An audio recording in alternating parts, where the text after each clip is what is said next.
This is the Good Neighbor Podcast, the place where local businesses and neighbors come together. Here's your host, Mike Sedita. Hello and welcome to the Good Neighbor Podcast. I'm your host, Mike Sedita. Today we are joined for episode number 164 by Scott Smith. He is the owner of New Destiny Mortgage. Scott, how are you doing today? I'm doing excellent, Mike. Thank you. So glad to have you on the Good Neighbor Podcast. In case you don't know what the Good Neighbor Podcast is, if it's new to you, the Good Neighbor Podcast was started back in 2020 during COVID as a way for business owners to get their messaging out to the community while still being socially distant. And in the last 4 years, we've grown into a national brand. We have podcasts from Philadelphia to Colorado to Atlanta, everywhere in between. I'm the person here in Tampa that gets to talk to business owners like you. So with that said, first and foremost, tell us a little bit about New Destiny Mortgage. Well, as an independent mortgage broker, I take the time to understand my clients' goals and financial situations, and then try to offer customized solutions, recommendations that fit their needs. Since I have access to a wide network of lenders, literally dozens, I can offer borrowers usually a variety of options tailored to their specific needs, and therefore it can be usually a little more competitive on rates and terms. The expert guidance I can provide along with personalized service make the mortgage experience, in my opinion, more smooth and stress-free as possible. So in the process, just garden variety, I'm assuming you have a kind of an operating procedure. New person calls you up on the phone and says, "Hey, Scott, I'm looking to buy a house." Is it like, first we need to run your credit, second we need to know how much cash you have down, and then get those results? Or is there more layers to it than those two things that gets them into, like, because once you have those two things, or is there more that you can basically kind of figure out what's available, what's not available? Yeah, that's a good question. Basically, you're right. I usually tell them that in this business, everything starts with and revolves around the credit score. So I try to find out where they're at. And a lot of times people will, think they have a score that's better than they actually do. But usually we start off with the credit score to find out where they're at generally, because their credit score is going to determine what type of program they qualify for, and then what type of interest rate they qualify for within that program. And after that, we need to find out, what their goals are. If they're wanting to purchase, we try to find out how much home can they afford. So right. We get into their income a little bit. We find out, what their debt to income ratio is. That's important. Lenders will want the loans to be under a certain debt to income ratio.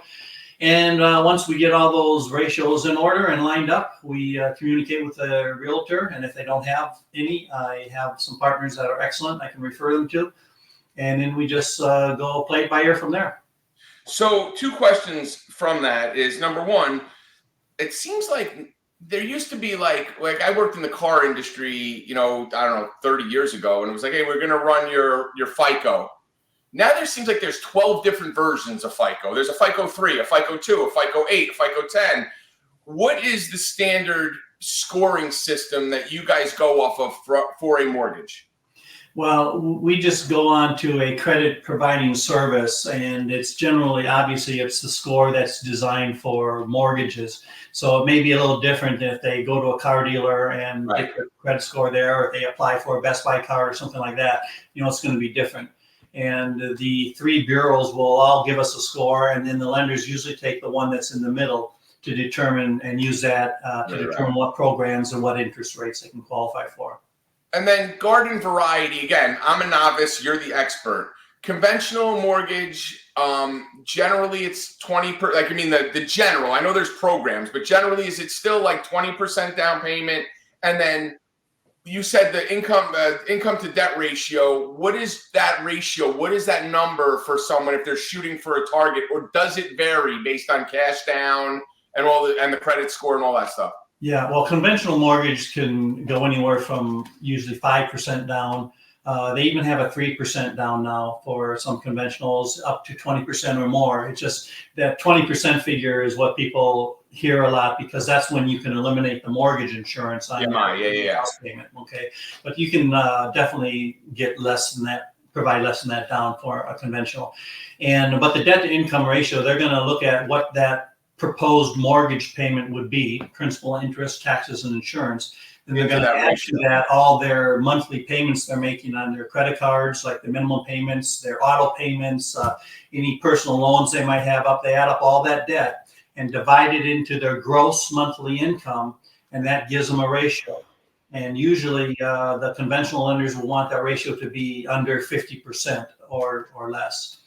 If they go with an FHA loan, which is the most popular loan out there, they can usually get up to 55 or even sometimes 56% of a debt to income ratio. It's a little bit more flexible and forgiving. So the first question I have regarding FHA loans, well, two questions actually. So if we're looking at that income to debt ratio, I know when lenders are looking, they're looking back to a certain period, because we tell buyers, hey, don't go buy that car while you're in the middle of buying the mortgage. Don't go take out another line of credit while you're in the middle of doing this, that, and the other. How far back do they look? So if I'm sitting here right now and I know I have some credit card debt, I want to pay it off, and then what's the window of time I need to keep it at zero when it will really affect that income to debt ratio? Well, you want to keep it all the way through closing generally, Like how far back are they going to look to see it? Oh, okay. Well, see, when we run your credit report, whatever is on the credit report is going to get reported as a debt figure, right? So if it's on your report and you still have outstanding balances on your cards, it's going to be there for however long you've opened that card. If you have, a bankruptcy, it's going to be there for 7 years or more. If you have derogatory comments, late payments, things like that, that's all going to show up on the report and is going to affect the credit score. Okay, so two great questions then. So the derogatory stuff and all that, bankruptcies and stuff, that lasts generally 7 years. After 7 years, that kind of falls off, right? Or you have to have somebody help you take it, make sure it drops off. It depends. Usually they can fall off, but I've seen them just stay on the report, where then the borrower has to actually contact the bureau and get that removed for them. And then the next question, based on what you're saying, if I'm hearing it correctly, if I know I'm going to buy a house in the next 2 months and I pay my credit cards off completely, so everything has a zero balance, and then I come to you and we run that report, we run it, the income to debt ratio is going to show better because there's nothing on there. They're not going to look back 6 months and say, oh, 6 months ago you had X amount. Whatever it is when they run it, and then you guys run it again right before closing, right? Is that kind of the deal? Yeah, many lenders will do a soft pull on their person to make sure they didn't go out and get all their furniture and put it on a card, right before, that kind of thing.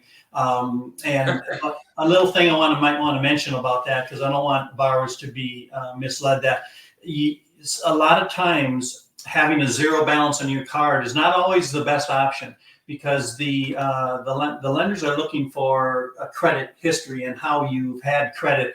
So many times, a 10% balance on a credit card, for example, 10% of your credit limit will give the algorithms on the bureaus a higher score many times than having a zero balance. And it's strange, but that's sometimes the way it happens.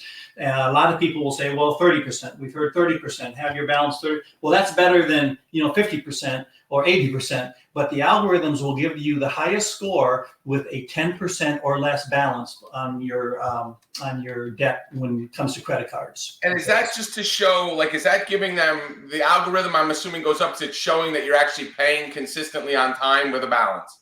Yep, 35% of your score is paying on time. So that's the most important thing, and that will be the thing that hurts you the most if you have a lot of late payments. The second thing that is most important is that at 30% of the score is the utilization. How much of your available credit are you actually using? So if you've got 5 cards and they each have $1,000 limit, so you've got $5,000 available to you, and you've got $4,000 on your card, that's a high utilization, and so the algorithms are going to give you a lower score there. That's so where essentially, keep your balance 10%. The perfect world scenario, based on what you're saying, is if you have 5 cards with $1,000 credit limit each, if you had $90 on each card, you're less than that 10% utilization. It's showing that you're using roughly 10% of your available credit. Like, those two big components are what might get the algorithm to show your score higher. Yes, because that's showing the lenders that you're being responsible with your money. You know how to use debt. You can use the cards all you want, but make sure that you pay them down at the end of the month as much as possible anyway, to less than 10% of the balance. Now, see, what I've been doing is I've been using, I have a couple cards. I've been using a card, or two, but then I pay it off at the end of every month. So I almost use it like a charge card, like an Amex, as opposed to a credit card. But that's not showing that credit payment history. That might not be as beneficial as I thought it was to driving my score as high as possible. Well, I've seen scores like that, Mike, that have 800 scores that people do the exact same thing. Yeah. So I'm just saying, there's not a one size fits all, but in general, most people have some debt on their, with credit cards and so on. So the point is, if they do, try to keep that balance under 10% by the end of the month, because most of the creditors will report the first 2 weeks of every month. So if you can pay that down under 10%, well, and if you can't, I understand that, because we're in an economy that can be challenging. But then try to do at least 30%.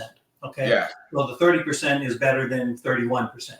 It's so funny that in all this technology we have and all these different markers that we use, this one score, whatever you call it, FICO 6, FICO 8, FICO 10, Beacon, whatever you want to call it, that one score drastically affects wealth in this country for individuals. It's the difference between, in today's market, a 7% interest rate on a house and a 12% interest rate on a house, which equates to, over the 30-year mortgage, tens of thousands of dollars out of somebody's pocket, just because that one score might be at 698 instead of 705 or whatever. It is just so crazy. And the timing of that number moving, like you said, first 2 weeks of the month, if you kind of get through that statement close period with a balance, it drastically affects what you do as a mortgage expert. Yeah, and another thing borrowers should know is that the statistic is over 80% of people have inaccurate information on their credit report. So it's important to, go to freecreditreport.com or something like that, or one of those types of sites that you can get a copy of your report and check it every so often. Maybe a couple times a year. Just make sure that, with all the fraud and identity theft out there, it's important to monitor that report.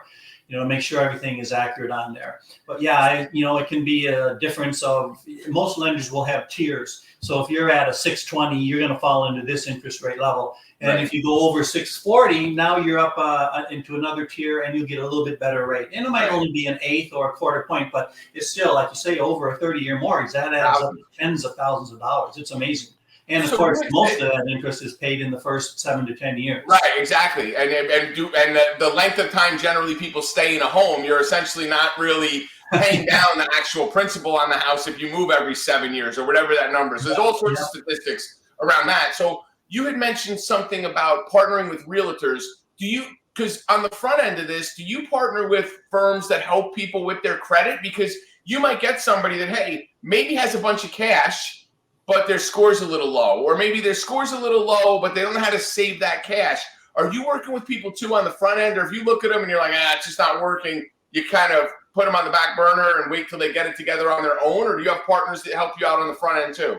No, I definitely have partners, and I've been in the business long enough now, coming up on over a decade, but to know I can look at a report and pretty much see what's going on and give some pretty good advice as to what they can do to boost that score. Right. When we run into challenges that might be a little bit more complicated, I have partners that are in that business. They charge a fee for it, of course, but it's well worth it to get that. And sometimes they can take someone from a mid to high 500s and get them up into the mid to high 600s within 30 to 60 days. Right. And makes it thousands of dollars of difference in their score and what rate they qualify for. Right. So yeah, I'll always try to utilize professionals in that industry whenever needed. And the last thing I'll ask you about the industry before we kind of move on is that you had mentioned FHA loans are the most popular loans right now. In a past life, I had my real estate license, and at the time, FHA loans were the biggest pain because there were so many more requirements and hoops to jump through to be able to get that loan, that home, that property to qualify. Have you seen FHA kind of loosen the reins a little bit? Like I remember working on a deal where I can't remember the specifics, but it was so silly. Something around the way the fence was in the yard, FHA wouldn't finance the property because the fence didn't meet a certain requirement. Like, is it still like that, or has it loosened up a little bit for FHA? I think I personally, to be honest, Mike, I haven't experienced anything like that. What I have experienced usually comes from the part of the seller. A lot of sellers don't like FHA because when the appraiser goes out there or the inspector goes out there to look at things and they find, different things that are wrong with the property or they make notes of, a lot of times the FHA won't do anything with it until those are repaired. And Right. of course, usually the seller is the one responsible for making those repairs. And so a lot of times I've seen contracts where people won't even accept an FHA.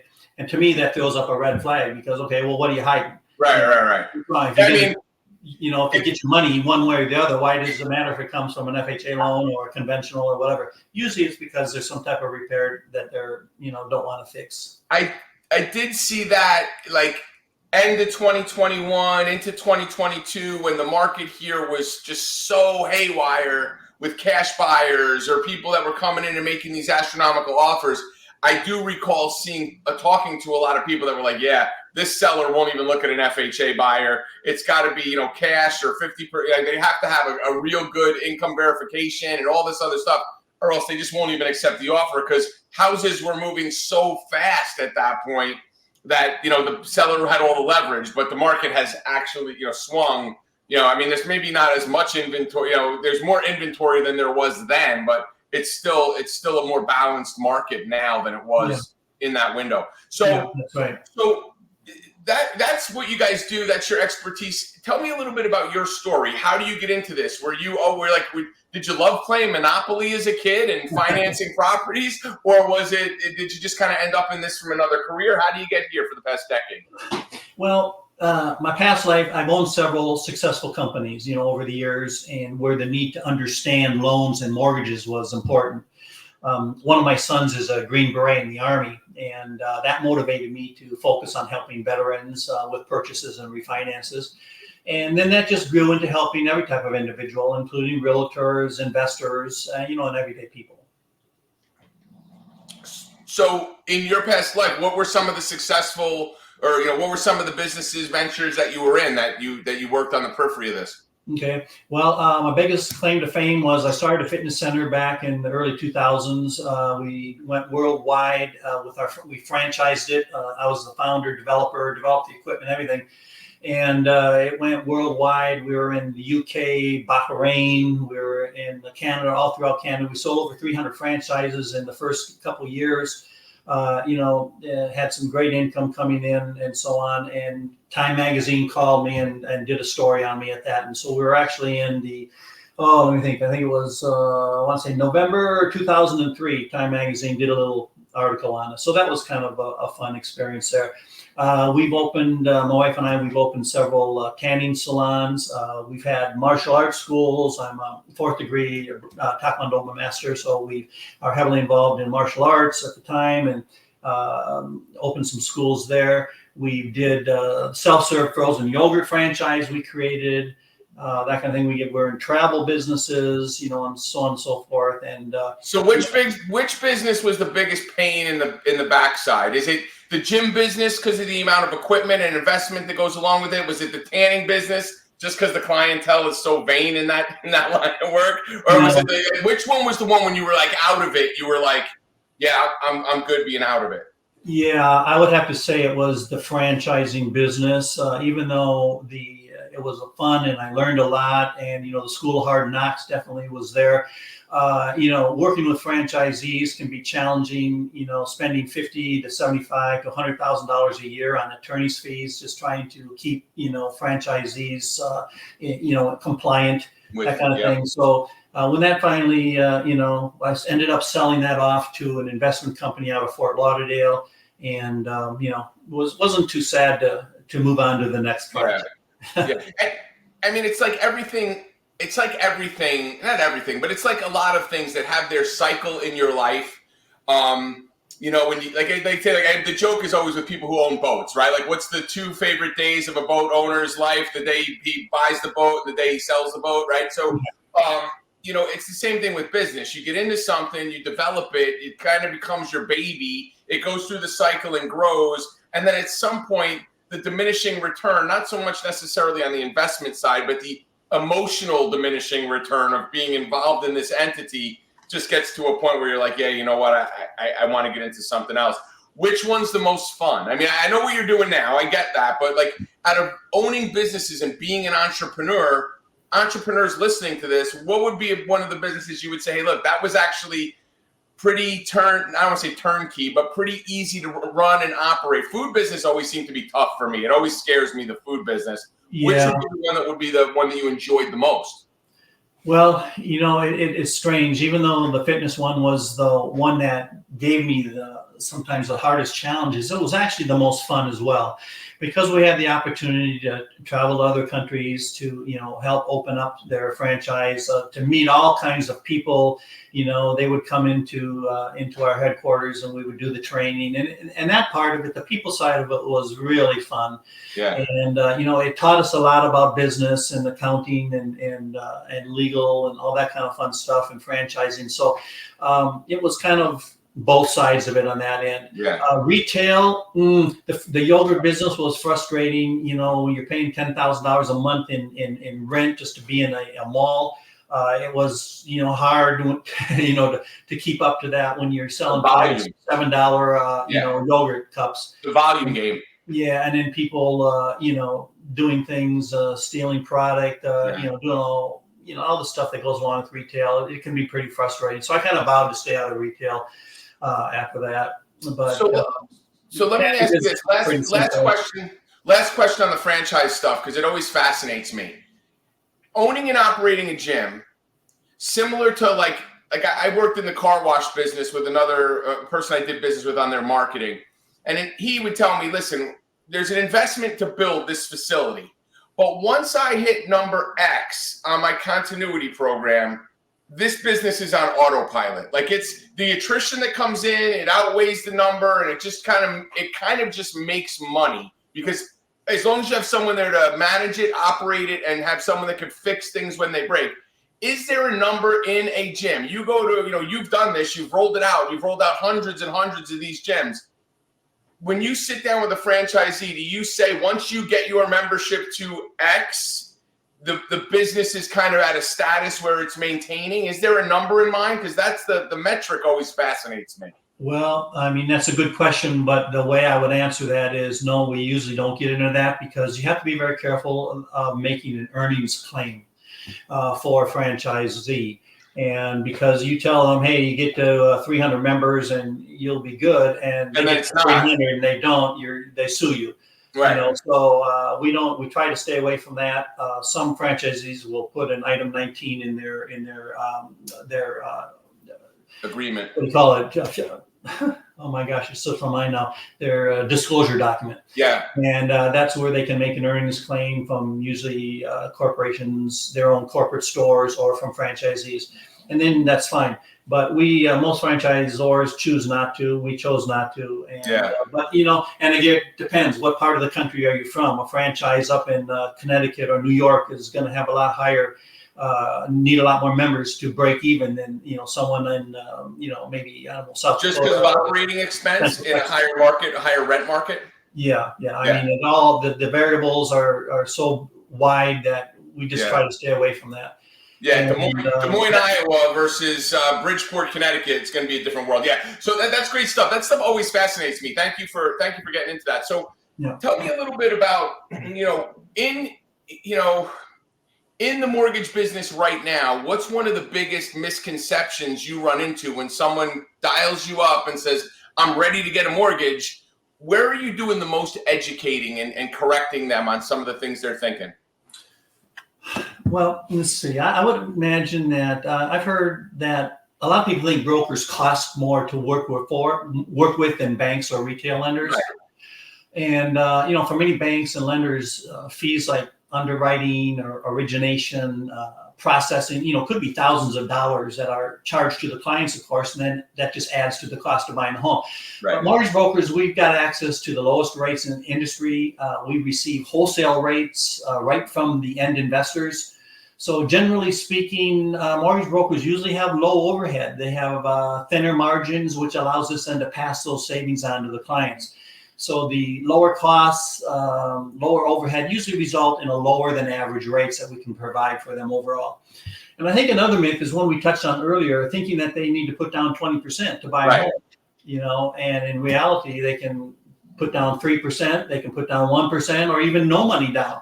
I'm in Pasco County, and Pasco is loaded with no money down areas that people can take advantage of. And I can even a lot of times have options where I can get the lender to make the down payment for them, through a down payment assistance program.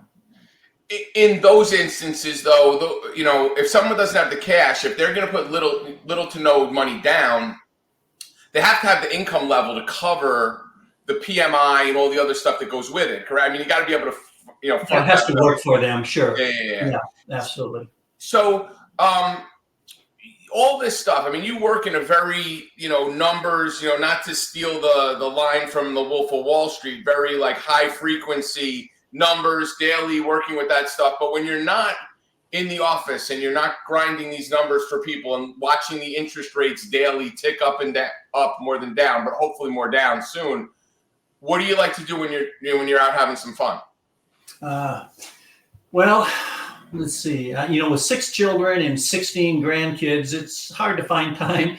But only 16, Scott. Only 16 grandkids. Only 16. Yeah, I tried to educate them in what's causing these kids. And once they catch on, I think But who knows? But my wife and I, we like to go out to eat and go to movies. Pretty simple lifestyle, to be honest. That's pretty much it for us. All right. So 2 things off of that. Number 1, what's the last movie you saw? And give us a quick review. Oh my! I knew you might ask that. I haven't been to the movies in forever. I've been so running around recording podcasts and meeting with folks that I haven't had a chance to sit down in the movie theater. I find now at my age, the movie theater is tough. If I get the movie theater with the reclining chairs, I either fall asleep in the first 10 minutes of the movie, wake like Oppenheimer. I woke up and they were dropping the bomb. I had to watch it again. Or I have to get up and use the bathroom like 4 times in the movie because they give me a drink that's the size of like a bucket. But yeah. I haven't been in a while. Have you seen anything good lately? Oh my goodness. Yeah, we have, but I'm going to ask for your forgiveness. I just can't recall. Maybe it's a senior moment I'm having. Okay. I'll go to one of my all-time favorite questions when somebody tells me they like to go out to eat. You're in Pasco County. Whereabouts in Pasco County are you? Land O'Lakes. We're about 6 miles north of Highway 54 on Land O'Lakes Boulevard. 54 and 41 is my favorite intersection in all of Tampa. What's the last place you went, or what's a go-to place that you go to eat that people listening to this in Pasco County can say, oh, I can have a night out? What's one of your favorite spots to hit? We have 2. If we're kind of in a hurry, we'll go to Chili's out there off of, go east off of on 54. Yeah, no, right with that, right? Coming up on Collier Parkway there, right? Yeah, exactly, yeah. They have a pretty good menu. We like, we know all the waiters or servers and that kind of thing. Then if we have a little bit more time, we'll keep going east, and we like Texas Roadhouse. They have, I think, probably the best steaks we've been able to find. And we're hooked on those muffins and their cinnamon butter. Yeah, the rolls they bring out at Texas Roadhouse are really good. Right in that area, because I used to live right up in that area too. I mean, Upper 33 is pretty good. They have a pretty wide menu of stuff. Florida Brewing Company across the street from there is pretty good as far as the food goes. The service every time I go in there is terrible. So for me, like I could love the food in a place. If it takes me 40 minutes to get it, it just kind of puts a damper. Like you said, if you have time. Exactly. But there is so many cool things between where you are in Land O'Lakes, going all the way back to Wiregrass Mall, and now there's what is it, Copper Ridge or Copper Landing, whatever. There's a winery right there, right by the Audi dealer. There's so much stuff along 54, 56. You could eat at a different place, every week and not run out of spots to go to. So, So you like doing the foodie thing. You like going to movies, even though you can't remember them. I get it. I do the same thing. I'll be like, I saw that movie. I know I've seen this, and I have to look up IMDb to remember a lot of the details in it. So one of the questions I always love to ask entrepreneurs, and it seems like you've been through some of this and you sort of touched on it a little bit. When has there been a time in your career, either personally or professionally, that you've been sort of tossed a curveball or come up on a challenge where you were like, you know what, I don't know if I'm going to be able to get over this or get through it? And how did you get through it? And how did you get to the other side to where you're at right now? Wow, how much time you got? No, there have been, several actually. I've discovered, like you said, life is going to throw us a lot of curveballs, and the challenges physically, mentally, emotionally can really do a number on a person's thought process. But after a near-death experience I had from a motorcycle accident, it was literally back in 1972, I was shown 3 life keys during that experience that we don't have time to get into here, but when implemented, have caused me to be able to rise above these circumstances of life, I call them, and find more purpose and direction, and literally operate in a power mic I never knew existed. So that's a short answer for that. I just have been able to figure out a few things that have helped me overcome some of these curveballs. Well, and I guess that's kind of the thing, finding that inner strength, guidance, wherever it comes from, to give you that resolve to get through the things that are difficult. When the franchisee is trying to rake you over the coals over your partnership agreement, when the employee is stealing from your retail store. While those things are difficult events in the moment, I think for me, one of the things is kind of removing myself from the high stress situation in that time to realize, in the big picture of things, how detrimental is this to the big picture of what I have going on? And that's using that inner strength to do that. I love hearing that, because you're telling a story of not relying on some outside thing to give you the power that drives you to do the right thing to get to the next level, which I very much appreciate. That's a life lesson for anybody listening to this. So as we wrap, go ahead. Sorry, Scott. I was just going to say, the more I talk with people, I discover that we all have some kind of superpower inside of us. We have some purpose or a calling in life, and a lot of people, they get confused over that. They don't know what it is, and so it can be a challenge to really discover that. So I was just that. Again, these 3 keys that I mentioned have just been able to help me figure some of that out.